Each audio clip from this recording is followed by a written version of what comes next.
การนำบ่อนิวมีอยู่เงินอยู่5,000 บาทนะพี่น้องเนาะไหลเป็นเงินบาทก็ได้คะแนนไหลเป็นเงินกีบก็3 ล้านกว่าๆนะพี่น้องเนาะ3 ล้านปลายๆพุ่นแหละนะพี่น้องเนาะเสียไฟก่อนพี่น้องพอให้มีสีมีสันในคลิปเนี่ยยังเนาะพี่น้องเนาะนี่น้องน้อยพี่น้องไปเดี๋ยวบ่นิวซีไปหาบอลเซอร์ไพรส์ก่อนพี่น้องเนาะไอ้ยาวนี่พี่น้องเดี๋ยววันนี้สิเอาลงนี่แหละพี่น้องหวังว่าจกสิบ่ถึกพี่น้องเนาะตัวแน่นดิเฮ้ย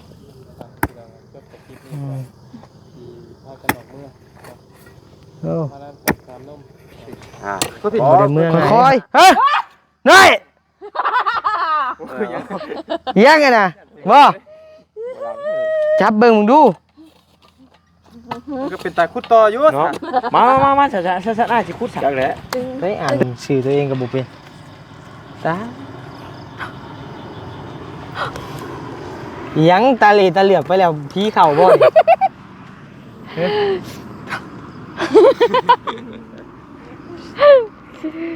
จ้า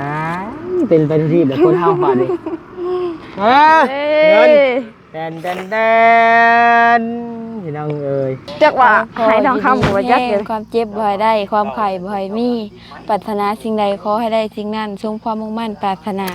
อย่าเจ็บอย่าจนลำ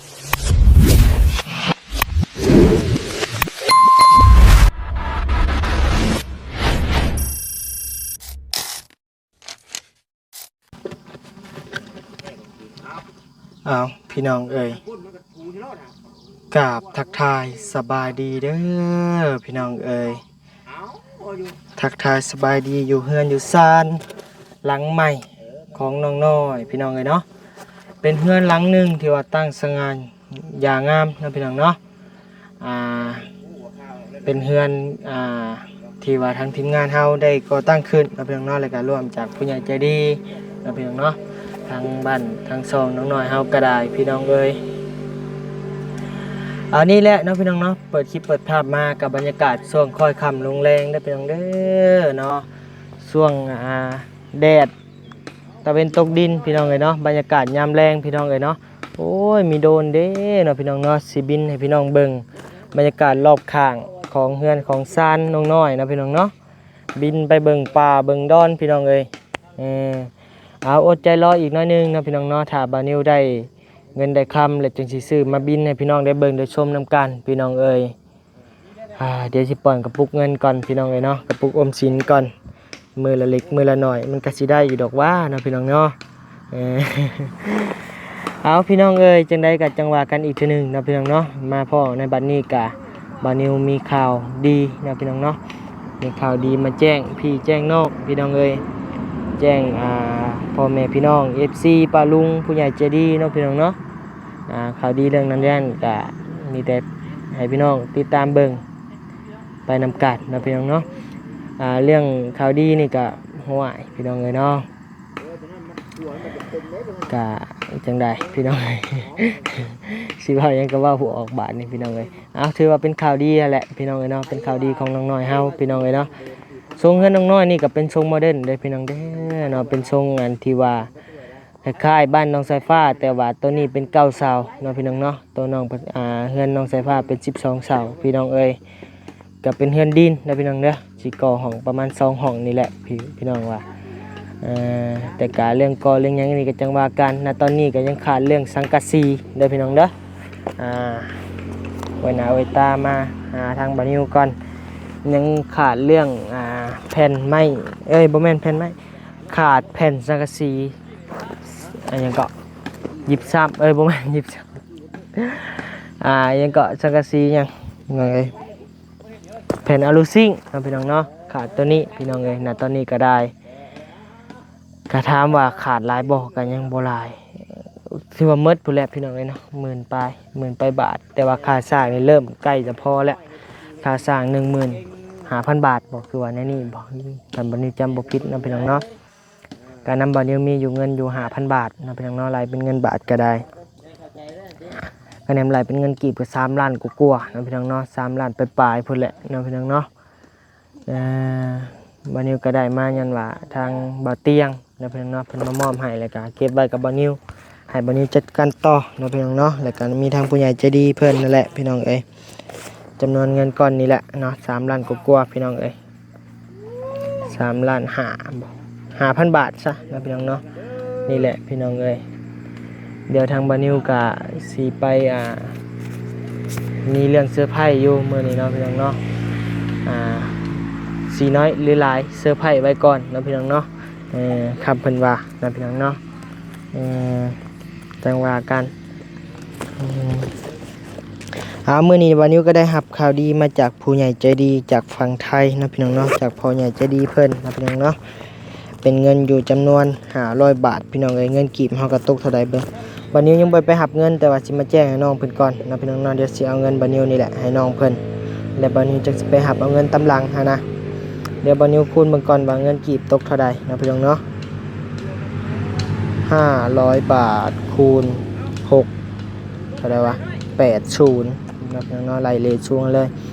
340,000นะพี่น้องเนาะ340,000พี่น้องเอ้ยเลยเงินบอนิวก็ลดหน่อยถอยลงแหละพี่น้องเอ้ย1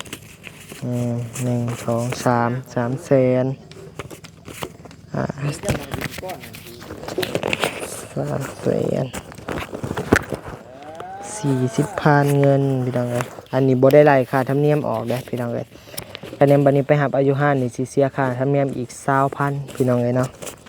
20,000กีบนี่แหละก็ยังเหลืออยู่320,000หั่นนะแต่บัดนี้สิให้น้องเพิ่นเต็มเลยเนาะพี่น้องเนาะบ่หักเอานำจะกีบพี่น้องเอ้ยบ่เป็นหยังดอกพี่น้องเนาะกระเป๋าขาดแล้วซื้อแสนกีบได้พี่น้องกระเป๋านี่ก็ได้พอได้ใช้อยู่สบายดีพี่น้องอีกรอบหนึ่งเด้อพี่น้องเด้อยังบ่ได้สบายดีเลยเมื่อกี้นี่แหละพี่น้องเอ้ยเนาะเดี๋ยวสิสะพายน้องน้อยเพิ่นเนาะพี่น้องเนาะเงิน3 แสนปลายจำนวนเงิน500 บาทพี่น้องเอ้ยชึบซองก่อนมีซองอีกแล้วพี่น้องซองขาวคือเก่าพี่น้องเอ้ยนี่เด้อเสียไฟก่อนพี่น้องเอ้ยพอให้มีสีมีสันในคลิปเนี่ยยังเนาะพี่น้องเนาะชึบ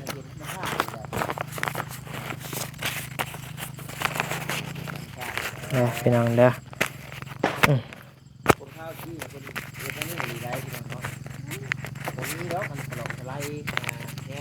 บ้านเนี้ยไปจักเห็ดยังถือผ้าหรือควรไปควรมาอยู่พี่น้องเลยนี่แหละพี่น้องเลยเนาะบ่มีบิ๊กเนาะจะเขียนว่าน้องน้อยฮะนะบ่มีบิ๊กพี่น้องเลย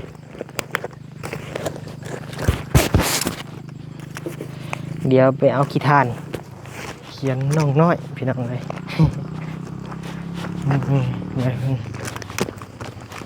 เสื้อผงเสื้อผ้าก่อนจักเล็กจักหน่อยพี่น้องเลยเนาะขี้ทานไพ่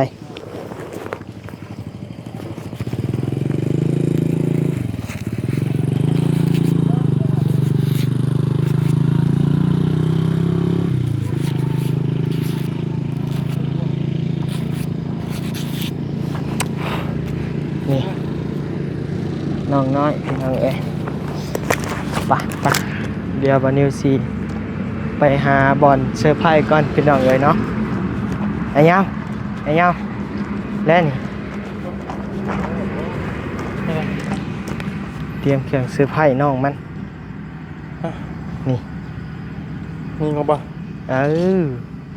เดี๋ยวเห็ดเสื้อผ้าก่อนได้อะไรแล้วกันยังบ่มียังบ่ให้หูน้ำได้เนาะคักบ่ฉันเพิ่นบ่เอิ้นเสื้อผ้าได้เนาะเอ้าพอมืดเนาะเพลงเสียแต่เพลงพี่น้องเอ้ยอันนี้ก็แม่นบ่อเปอะนะพี่น้องเนาะที่เพิ่นว่ากันเดี๋ยวสิลงไปเบิ่งบ่อเปอะก่อนพี่น้องเอ้ย ข้างนอกมันกำลังถวยบ่ฮู้หยังดอกพี่น้อง อะไร เอ้ย บอกว่า เด้อน้อยมาขุดบ่อเปิ้นี่น้อยเด้อ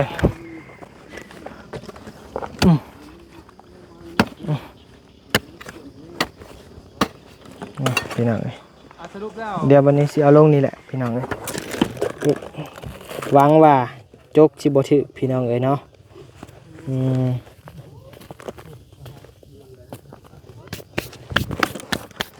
หวังว่าจกสิบ่ถึกนะพี่น้องเนาะ เดี๋ยวบัดน้องเพิ่นมาขุดบัดนี้สิเน้นให้เพิ่นขุดแต่เบื้องนี้สิบ่ให้ขุดนะสิบ่ถึกดอกพี่น้องเอ้ยเดี๋ยวสิเบิ่งใกล้ชิดนะพี่น้องเนาะ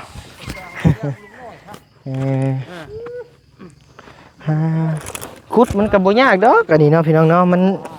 บ่คือเฮือนน้องใส่ผ้ามันอ่อนพี่น้องเอ้ยบ่พ่อตกลงว่าขุดอยู่นี่เลยบ่เอาอยู่นี่แล้วเนาะบ่โอเคเนาะพี่น้องเอ้ย ล้มกันเลยได้จ้ะ จักเลยเฮายังบ่ได้ล้มกันได้เฮาก็บ่ฮู้คือกัน ขุดรถจะขุดอยู่ไส เห็นตัวว่าพัน น้อยมาพี่น้อยมีแนวสิถามนี่ ยังก็ ขุดเจ็บพอ นะนางผีนั่นนะเจอพระเจ้าช่องอะนะ เจ็บพอ เอาย่างพายาเลยหนังผี ให้อยากถามเรื่องนี่นะตกลงว่าพอจะถามเบิ่งดูตกลงว่าเอาอยู่นี่บ่คันเอาอยู่นี่แล้วก็ขุดพากันขุดเลยหั่นน่ะ เอาสิจะล้มกันกี่นี่ได้จ้ะล้มกัน ลมก็ยังบ่ตกแตกบ่นี่ฮะ ไม่ได้ยันว่าให้คำชี้แนะเหมือนบ่ ทำชี้แน่ก็คือว่าเลย น้องบัดชัยว่ากับเจ้าคนแหละ จะอยู่น้ำกันว่าน้ำกันมื นั่ อน แห น่ะ ละว่ะ ๆ แต่ตามที่เราซี่เราอยู่หันนะว่าอย่าง แต่ชาวบ้านจะขอเพิ่มเติมต้องถามไหม กันว่านั่น เฮาจกเหี้ยมาดมสร้างเฮ็ดแท้นี่ เห็นไหมยุ Ừ. ตากวิทย์เนาะโจกแห่มาดม เนาะ ไม่น้อยจังอะ ไปอันนี้ถามเนี้ย มาแม่ถือว่ามาลงมาพี่ลงมาลุ่มน้ำไม้พี่มา ไปดีเด้อ ลงมาดีๆหน่อยเลยเนาะ ไปเปียกเลย เป็นอย่างไรไอ้จะถามว่าตกลงเอาอยู่นี่บ่ถามในใจจะรู้ว่าตกลงอันนี้บ่ นี่ก็ เอาอยู่นี่เนาะ แต่ว่า ถามปู่เมื่อนั้นสงสัยแล้วอะไรก็ได้ฮะ 3 โมงปุ๊บ เด้บ่าวชัยเพิ่นตกมาอยู่กันเพิ่นให้ถามน้อยๆบาดนี้ครับ เออ เพิ่นว่าได้เบิดเราน่ะแต่ว่ เจ้าทักถามเราบ่ ฮะ เจะถามบ่ ถามแล้วก็ส่งคลิปเบิ่ง โดยง่ายเข้ามาได้เบิดถามหมู่เพิ่นนั่น นั่นแหละฮะจังหวะถามผู้นี้อ่ะนะ อะไรก็ได้ง่าย เฮาบ่ฮู้จัก พ่อมาพี่ พ่อ มา พ่อ เห็นจังได๋ซะอ้ายก็บ่ฮู้ความสิเฮ็ด บ่ได้มันสิแคบบ่ได้มันอันนั้นมันสิบ่ได้มันสิงามบ่ได้มันสิ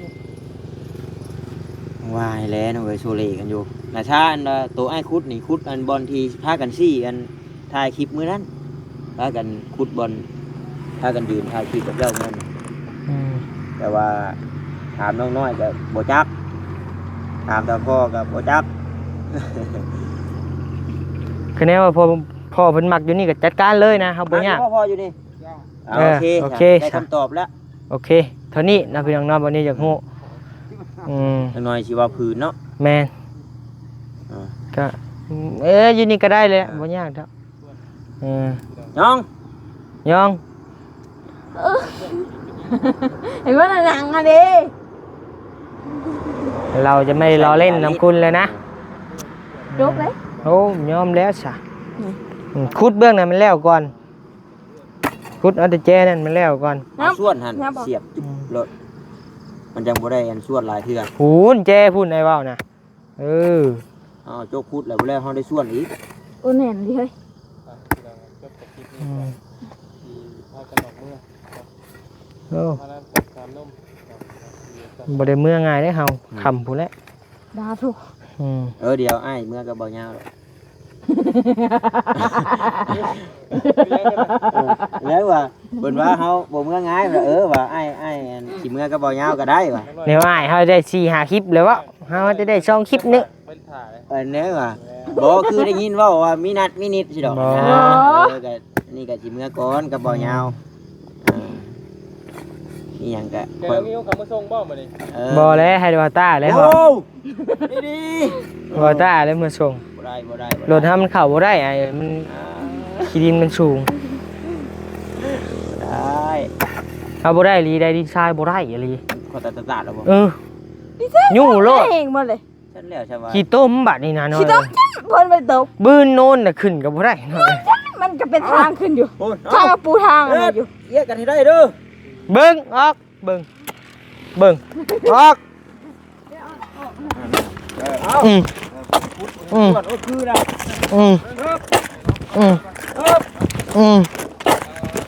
โอ้ชามกล้องให้ออกแห้งแต่ผู้เดียวนี่มันบ่มักมันได้เฮ้ย ได้คำตอบแล้วเพิ่นว่า เพราะอันต้องน้ำสปินหน้าไปได้ บ่ฮู้เด้อตัวนี้ บางแสนกันได้ไหมคุยกันได้ไหม เรียกว่าได้คำสั่งจากบอสใหญ่เพิ่นพูดอยู่นี่ว่าซั่นบ่ตาว่ะ เอาน่ะถ้าพ่อก็ว่าอยู่นี่ ถ้าพ่อก็ว่าอยู่แต่นั่นแหละก็จังว่ากันนี่แหล้ว อาจังซี่ซะสิวาดรูปให้ฟัง เดี๋ยวไงเนาะ ไปคุณบ่ บ่ไปได้น้อยบ่ไปเจ้ามา ก็มาหลายคนนะ บ่พึ่งกลัวจังน้อยจังวาดจังว่าน้อยจังวาด เบิ่ง จังน้อย บ่เห็นบ่ จังน้อยอ้าวก็ฮู้อยู่มันมีแนวเนาะ หลายคนน่ะมันจะมีความคิดหลายแบบที่เรา อ๋อจันว่าอยากให้วาดให้เบิ่งนะ อันนี้คุยกันไว้เลยจ้ะพูดอยู่นี่ โดยเฉพาะของเฮาน่ะเด้อความคิดของเฮาเนาะคือว่าตั้งน้ำอยู่พุ่นแหละบ่อยากให้บ่เปิ้มันอยู่พุ่นเนาะเฮาก็คิดบ่ออกบาดนี้ เพราะว่าณตอนนี้มันจักสิว่าแนวใดหั่นนะพี่น้องเอ้ย พื้นที่พอดีเจาะเนาะ จับให้เบานิ้วไหม มันใหญ่ เดี๋ยวสิเฮ็ดให้มันแล้วซะ เฮ็ดซะเยี่ยงซะ อันนี้ อันนี้พอต้าจะอธิบายให้ฟังก่อนจังน้อยสิโอนใส่ผู้นั้นโอนใส่ผู้นี้ แม่ จากที่เว้ากันในคลิปมื้อนั้นแล้วซะอันนี้บ่ต้าบ่ได้มีเงินบ่ได้มีงบอีหยังดอก แต่ว่ายืนเว้ากับน้องพัดสอบพัด โด ไส้ ย แล้วบัดน้องพัดไส้ก็ยุ่นให้ตาพ่อยุ่นให้น้องน้อย แล้วแต่ว่าซั่นว่าเจ้าของเฮือนมักแบบใดอ่า แล้วให้เจ้าของเฮือน บ่ บ่ นั่นอยู่นี้แล้วก็เลยลงมืออยู่นี้บัดนี้ก็เลยน้องพัดไส้ถามตาพ่อแล้วบัดตาพ่อมักอยู่ตาพ่อมักบ่จะมัก มากาวอยู่นี่รถ อยู่นี้บัดนี้สิวาดรูปคือวาดให้กันเบิ่งมื้อนั้นเนาะ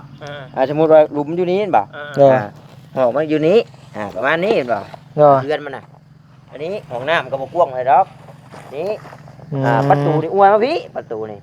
อันนี้ก็เอาเป็นโล่งนี่นะนี่ก็สินะแล้วก็เรือนครัวเรือนหยังก็ไล่ออกมาทำอีกห้องนึงก็ทำนั้น คุยกันไว้บ่ แต่ว่าเว้าบ่ได้มีงบได้แต่ว่าเว้ากันร่วมๆแรงหมู่นั้นสินะบาดนี้แหละพอหลายคนมาก็ปรึกษากันเบิ่งบาดนี้มักบ่นะถ้าบ่มักก็ถมเฮาก็ มันยังทันอยู่ตัวนี้ ยังทันแล้วเฮาก็ลงมาขุดอยู่นี่บ่หรือว่าขุดใส่บ่ก็ล้มกันเบิ่งแต่ว่าสิสืบต่อคือ ขุดอยู่บ่ น้องน้อยสิขึ้นคือบ่นิ้วพี่น้องเอ้ยบ่นิ้วก็บ่อยากยับลงไปเลิกดอกจากประมาณนี้พี่น้องเอ้ยนะเพราะว่าพื้นที่เฮือนเฮามันจังสิกว้างทางเที่ยวได้คะแนน แม่นเพราะว่ามันอยู่นี่แหละมันเห็นบ่นี่มันโล่งมาเลยนะบ้านเฮาป้าอยู่นี่เฮาอยากเฮ็ดหยังก็ได้นะแถวนี้นะอยู่นี่ก็บ่ต่างกันหยังหลายดอกเฮาก็เอาท่อมันสูงขึ้นมาขานี้นะ ทางน้องปัดไทยแล้วก็บ่ได้คัดผู้เรารับงานหั่นนะแล้วก็บ่ได้คัด โดย แล้วแต่เจ้าของคือแล้วแต่เจ้าการ น้องน้อยมักบ่ได้เว้ามามักอยู่นี่ มักแล้วก็ถมได้บาดนี่ อืม แล้วก็ขุดถ้ากันขุดอยู่นี้สิเป็นหยังความมันยังบ่เลิก แล้วบัดนี้ห้องน้ำสิตั้งอยู่ไสเว้าก่อนบัด เอาก็อยู่พี่แล้วบัดนี่ อยู่นี่พี่แล้วบัดนี่เอาแทนนี่คือเก่าแต่เมื่อนี่มันก็สไตล์เก่าแล้ว แม่ ไม่ชื่อ ของ ของน้ำมันตั้งอยู่นี่เลย บัดนี้เอาตัวเฮือนของน้ำตั้งอยู่นี้บัดนี้ แล้วก็ปิดหน้าไปชี้เลย ปีหน้าไปนี่ก็สิคักได้บัดนี้คือเฮือนน้องสายฟ้าคล้ายๆเฮือนน้องสายฟ้าเลยพี่น้องเอ้ย กันถามว่ามันโล่งบ่มันก็บ่โล่งคือเก่าดอกแต่ว่าพื้นที่ทั้งนั้น ก็สิโล่งอยู่ห้องน้ำมันก็สิไม่มีแต่นี้นะ ต้นนี้แหละ นี่ซ้ำนี่เอาเหรอ แม่น ใช้ไฟตู้ไปทางนี้บ่ ใครประตูออกมานี่พ่อ บ่ได้บ่จะว่าคุดอยู่นี่น่ะบ่ยืนหรือพูดยืนหรือพูดยังสิแท้ เอาอันนี้ตรงนี้โชว์ตรงนี้เนาะเขาเจ้าก่อพันนี้เนี่ย ถ้ายับลงไอ้พุ่นน่ะ เฮือนของน้ำอยู่นี้ เอาน่ะต้องของน้ำต้องตั้งอยู่นี่ แม่น ประมาณ ใช้ นั้น ไฟตู้พี่นึง ทันอยู่ยังทันอยู่ ยังทันอยู่ซ้ำนี่ก็ห้องน้ำเขาสิประมาณนี้แล้วนะ แล้วทางหน้านี่ก็สิคักไปเลยน่ะ อันนี้อะว่าง่ายห้องน้ำตั้งอยู่พุ่นอันนี้ตั้งทั้งข้างเฮียงข้างเลยแล้วมันจากแนวใดแนวหนึงหั่นนะคะแนนห้องน้ำตั้งทั้งหน้าเลยหมอนี่ตั้งทั้งหลังเลยสิงามกว่านะ กลัวมันยังบ่ได้คุดเลิกนี่ให้เจ้าคิดคัก แต่ว่าตั้งอยู่นี่แหละมันเชิงกับอันนี้แหละแต่ว่าก็เฮือนของเฮือนครัวกับมันสิเชิงกับเฮือนครัวได้บัดนี่ แม่ มันสิเชิงกับอันนี้ จนออกมานี่ คะแนนว่าเขาจะต่อเฮือนมาอีกให้มันใหญ่เลยสิบางอีกหั่นนะ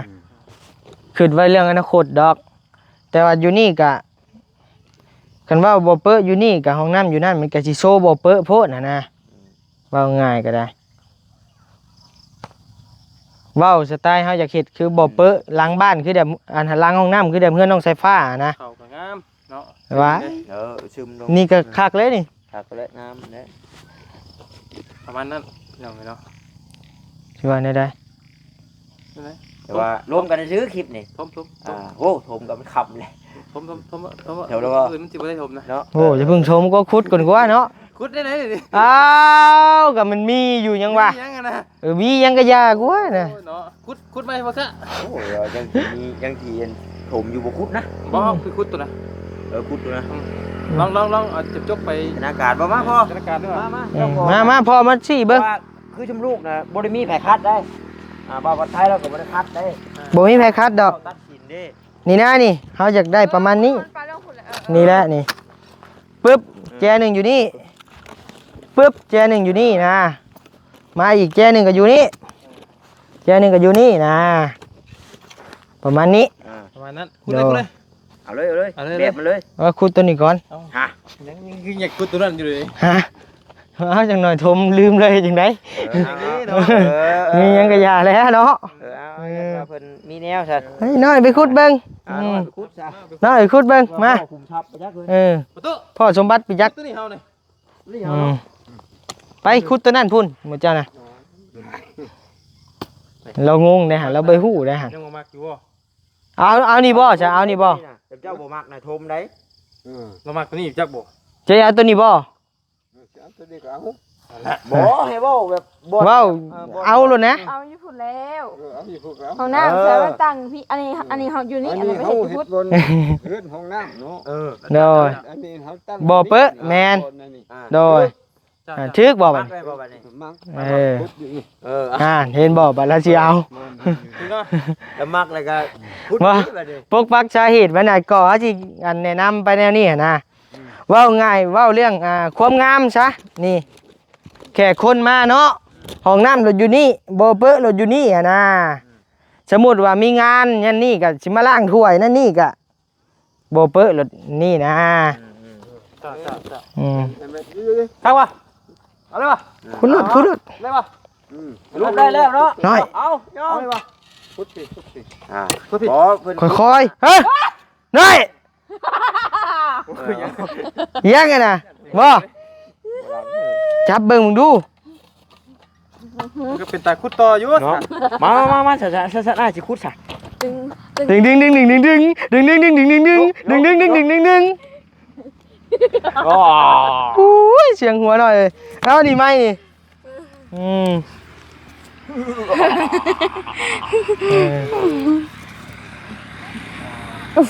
ปึ๊บยังหน่อย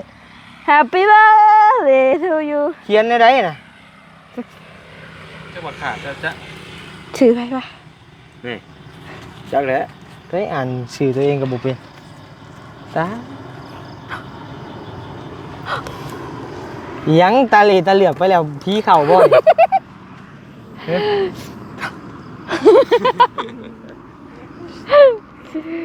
จ้า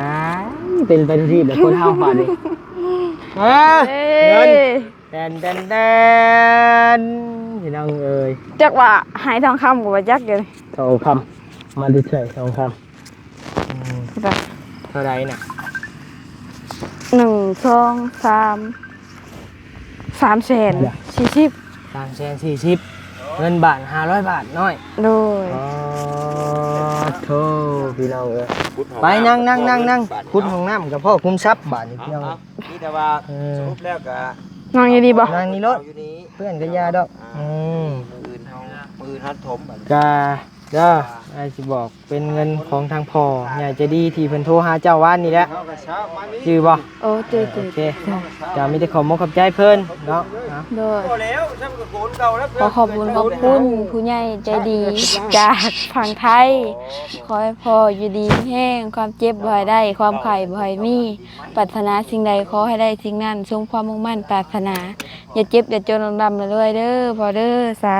ธุ สาธุเอาเนาะทางบันนิวกับในนามเป็นสะพานบุญให้ก็ขอให้พ่ออยู่ดีมีแห้ง โอ้ย ความเจ็บบ่ให้ได้ความไข้บ่มีเนาะนอนหลับก็ให้ได้เงินหมื่นนอนตื่นก็ให้ได้เงินแสนแบมือมาก็ให้ได้แก้วมินิโชดโชนให้บ่ให้มาพานมันให้บ่ให้มาเบียดเกลียดจังไรบ่ให้มีมาใกล้เด้อพ่อเด้อเนาะปราศจากโรคภัยไข้เจ็บเนาะพ่อเนาะโรคภัยไข้เจ็บที่มีอยู่ก็ให้หายไปหรือว่าบ่มีก็บ่ให้มีตลอดไปเด้อพ่อเด้อสาธุเอามีแต่เพิ่นว่าสมทบเฮ็ดเฮือนเด้ออีนางน้อยเด้อ โดย เอามาบาทนี่นะบาทสิเก็บใบคือเก่าเอาเมียนเติมบัตรอ่ะ โอ้ โอ้ ขอบใจเด้อ โดยพอดีสลาย3,500,000เป็น3,800,000 บาทโอ้เย้เอาพี่น้องเอ้ยพอได้หัวเอาไปซื้อกินหมัดเลยจะเป็นหยังหน่อย สิกินยัง ซื้อ ได้เวียดนะฮะ ใช่เวียนไปแล้วไปคุดพี่น้องเอ้ยไปขอลำลาเลยเด้อพี่น้องเด้อจังได้กะสุขภาพแข็งแรงพี่น้องเอ้ยเนาะไปพี่น้องเอ้ยอยู่ดีมีแฮงเด้อโดยสบายดี